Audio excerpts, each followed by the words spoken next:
Welcome back, students, to the second half of the chapter 1.2. On to the summit, we reached the top. Students, if you remember, we had stopped at the point where Tenzing confesses the fact that it did not matter to him whether he or Hillary reached the top first. Okay, so what mattered to them was to reach the topmost point safely. Okay, moving ahead, I'm on page 18. What happens next? Now, when they've reached Kathmandu, we discovered that a controversy had taken place. Controversy is like an heated discussion. Okay, a kind of debate has taken place, and an issue has arisen. So they have decided to talk it over with Colonel Hunt, and finally they have decided that they should make a pact. A pact is a formal agreement which was signed in front of in the office of the Prime Minister of Nepal, and the copy was maintained by both of them. He says, I have a copy of Hillary's statement which I carry in my pocket. So they have their copies carrying with themselves. Now, what was there in that particular agreement? Let's see. It says, it reads, Kathmandu, June 22, 1953.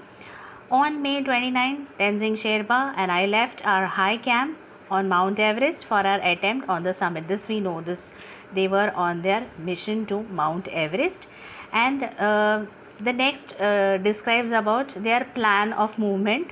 That is, they would go the south summit, the southward point, then take a turn, then they would move ahead the south ridge. Ridge is actually a long narrow piece of land which is a little raised. Then when they reach the summit, they have reached together, they have embraced meaning they have hugged each other. They are very much excited about their success. They have taken a photograph. He says, I took a photograph of Tenzing holding aloft the flag. So this was finally decided that they would fix the flags on top of Mount Everest. Totally he had 4 flags with him, so he has planted them up there. And finally, the most important point is they will not be a part of any controversy whatsoever. And as the statement says, Hillary and I embraced when we reached the top. We did as well as our bulky equipment. So they are wearing their dress, which they are wearing. So it's quite heavy. And he says that we have done it. We could not hear. We had a oxygen mask on. So in that excitement, they have said that yes, we have done it. We have reached the top. Now, what was the first thought of the author which came to his mind when he reached the topmost point? What he says is, Tenzing says is, my first thought on reaching the top was a sense of gratitude. See, whatever we achieve in our lives, whatever things we are blessed or bestowed with, is all because of the grace of God. We just cannot forget this fact. So, even though he must have had so many downfalls, drawbacks, setbacks, he says 6 times this after the 6th attempt, this has been a successful one. So 6 times he has failed, but you see the determination that's coming across, that never stopped him from reaching the top. So it's all because of the blessings of God. So he thanked God, he expressed his gratitude first to God. Then when we go to the temple, it's our ritual, temple, or usually temple, we place some offering. So here he says he had some offerings with him which he had to place it on the top.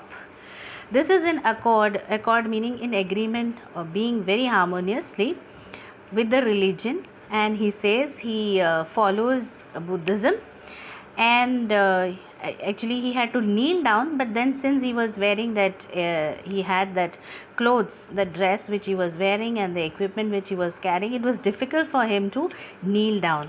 But then what matters is the prayer, the silent prayer that connects to God. That is what is important. Okay? Silent prayer. He just had a silent prayer in his heart, and that's enough. Wherever you are, close your eyes and think of God silently, and definitely God will hear our prayers.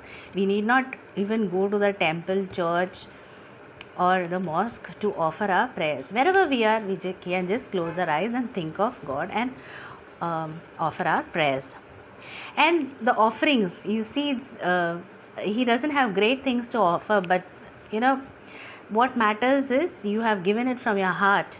So he places the biscuits, candy, a blue pencil. Obviously these things belong to his little daughter, youngest daughter Neema, and she had told her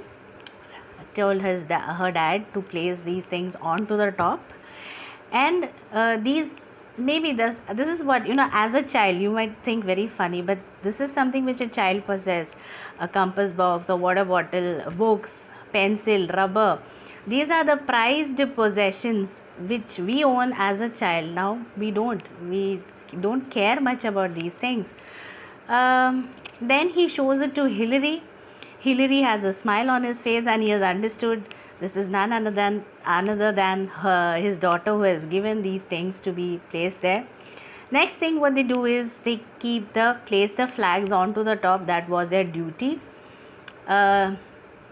I fastened one end to my ice axe, tied it up to the ice axe, and then Hillary has clicked his picture onto the top.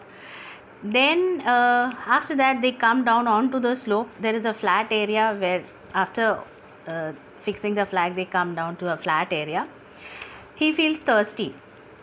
Tenzing feels thirsty, and then he takes out water from the tumbler, but then he finds that since it's too cold, the water has turned into ice, so he couldn't quench his thirst.